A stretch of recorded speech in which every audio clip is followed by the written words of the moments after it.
3. Assalamualaikum warahmatullahi wabarakatuh. Saya Yoga Pratama Tarigan ingin mempresentasikan hasil PPT saya yang berjudul Penerapan Konsep Manajemen Konflik dalam Hubungan Industrial di Perusahaan PT Indofood. Profil perusahaan PT Indofood Sukses Makmur Tbk atau lebih dikenal dengan nama Indofood merupakan produsen berbagai jenis makanan dan minuman yang bermarkas di Jakarta, Indonesia. Perusahaan ini didirikan pada tanggal 14 Agustus 1940 sebagai PT Panganjaya Inti Kusuma. Kemudian pada tanggal 5 Februari 1944 berganti nama menjadi Indofood Sukses Makmur. Perusahaan ini mengekspor bahan makanannya hingga Australia, Asia, dan Eropa. Visi dan misi PT Indofood: visi menjadi perusahaan makanan dan minuman terkemuka di dunia dengan orientasi pada nilai dan inovasi berkelanjutan. Misi menghadirkan produk berkualitas tinggi kepada konsumen, memperluas portofolio bisnis, dan berkomitmen pada pertumbuhan yang berkelanjutan. Pengertian hubungan industrial. Michel J. Fior dan Carles F. Sebel. Menurut Fior dan Sebel, hubungan industrial adalah sistem kerjasama antara pekerja dan manajemen untuk mencapai tujuan bersama. Mereka menekankan pentingnya fleksibilitas dan kerjasama dalam menghadapi perubahan ekonomi dan teknologi. Fungsi manajemen hubungan industrial. Negosiasi dan perundingan.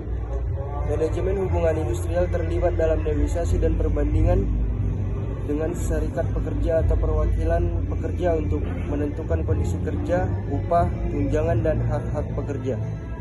Mereka berusaha mencapai kesepakatan yang adil dan memuaskan untuk kedua belah pihak. Penyelesaian konflik, mengelola dan menyelesaikan konflik antara pengusaha dan pekerja merupakan fungsi kunci. Ini mencakup mediasi, arbitrase, dan penyelesaian sengketa agar konflik tidak mengganggu produktivitas dan stabilitas di tempat kerja. Konflik dalam hubungan industrial, PHK, kebijakan pemutusan hubungan kerja atau restrukturasi organisasi dan dapat menjadi sumber konflik. Kerja mungkin menentang pemutusan atau menginginkan kompensasi yang lebih besar, sementara pengusaha mungkin berusaha melakukan perubahan. Upah, perundingan gaji, dan tunjangan sering menjadi sumber konflik. Pekerja mungkin meminta kenaikan gaji atau tunjangan lebih besar, sementara pengusaha mungkin berusaha membatasi biaya tenaga kerja. Perbedaan budaya atau nilai di antara manajemen dan pekerja dapat menciptakan konflik. Misalnya perbedaan dalam pendekatan terhadap kerja, waktu, atau dapat menjadi sumber ketidaksepakatan. Analisis konflik pada PT Indofood. 1. Industri manufaktur. Ketika berorganisasi, hubungan antara budaya dan komunikasi bersifat timbal balik dan saling mempengaruhi. 2. Kerjasama global yang berhasil dilakukan. Dengan memasuki pasar internasional, perusahaan tidak dapat memungkiri adanya berbagai macam perbedaan seperti latar belakang, suku, agama, etnis, dan bahasa yang berbeda-beda. Penerapan konsep manajemen konflik pada PT Indofood. Yang pertama, kebijakan produser. Perusahaan dapat memiliki kebijakan dan produser yang jelas terkait penanganan konflik. Pelatihan karyawan dan manajer ini dapat mencakup keterampilan komunikasi, negosiasi, dan pemecahan masalah.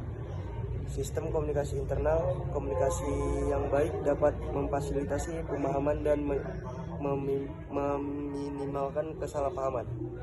Budaya organisasi dapat menciptakan lingkungan di mana konflik dapat diatasi dengan lebih efektif.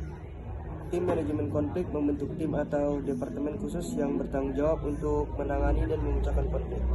Kesimpulan, PT Indofood Sukses Makmur atau Tbk melihat dan menyesuaikan terlebih dahulu nilai dan sikap masyarakat yang dapat memperingati produknya sebelum akhirnya mampu menguasai pasar baik di dalam maupun di luar negeri.